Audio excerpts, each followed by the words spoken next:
या मालिकेच्या येणाऱ्या भागामध्ये प्रेक्षकांनो एकाच दिवशी 3 मोठे उलगडे होणार आहेत। स्वानंदी नवीन जॉबच्या इंटरव्ह्यूला जाण्यासाठी घराबाहेर पडते, पण तिला कल्पनाही नसते की आजच्या दिवसात 2 सत्य तिच्यासमोर येणार आहेत आणि एक महत्त्वाचं सत्य आजीच्या मनात उलगडणार आहे। दुसरीकडे मल्लिका एका वेगळ्या कारस्थानासाठी ज्वेलरी शॉपच्या दिशेने जात असते आणि अंशुमनचं जुगाराचं गुपितही आता उघड होण्याच्या मार्गावर असते। घरात समर आणि स्वानंदी रूममध्ये भांडत असतात आणि अर्पिता हे सगळं बाहेर उभं राहून ऐकते।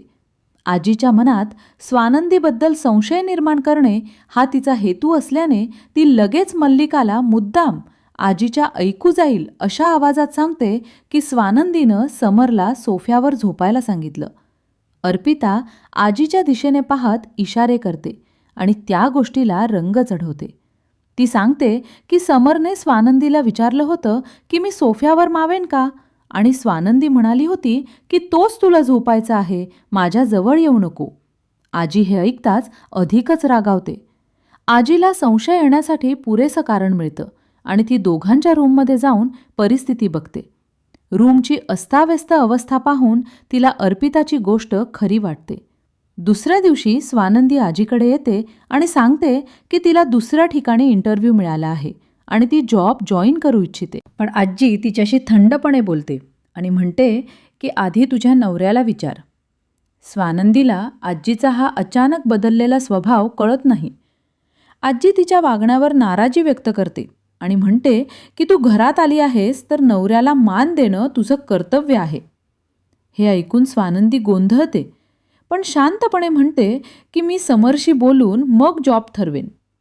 ऑफिसमध्ये गेल्यावर समरही तिला दुर्लक्ष करतो।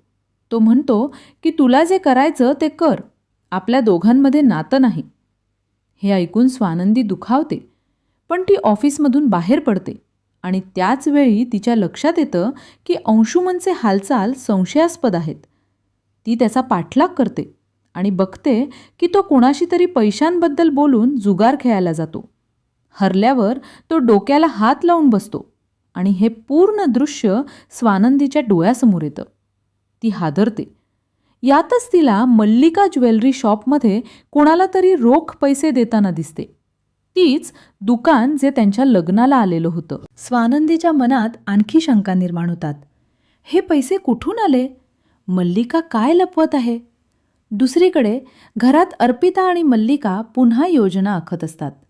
मल्लिका म्हणते की आजीला स्वानंदीविषयी चुकीचं चित्र दाखवण्यात आपण यशस्वी झालो आहोत, पण आणखी एक पाऊल टाकावं लागेल जेणेकरून आजी पूर्णपणे स्वानंदीकडे दुर्लक्ष करेल।